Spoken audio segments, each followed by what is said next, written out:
নদীর ধারে বসে খাতায় কিছু লিখছে। শান্ত নদী, আকাশ নীল। ঝড় গেল, বন্যাও থামলো, কিন্তু নদীর গল্প কি এখানেই শেষ? নদীর একপাশে পানি কমে গেছে, কোথাও শুকনো পাথর দেখা যাচ্ছে। প্রকৃতির পরীক্ষা শুধু ঝড় নয়, কখনো নীরব পরিবর্তনও বড় সংকেত। নীলু ও তার বন্ধুরা আগের নকশা বের করে। এবার তারা পানি মাপার স্কেল, ছোট আবহাওয়া চার্ট বানাচ্ছে। নীলু বলে, আমাদের শুধু বিপদ সামলালে হবে না, নদীর ভবিষ্যৎও বুঝতে হবে।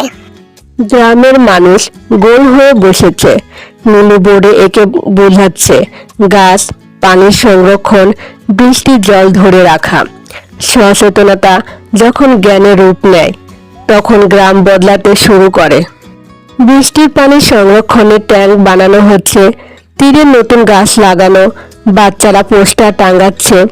পানি বাঁচাও, নদী বলে, তোমরা শুধু আমাকে বাঁচাওনি, নিজেদের ভবিষ্যৎও রক্ষা করেছো। নদীর পানিতে সূর্যের আলো ঝিকমিক করছে।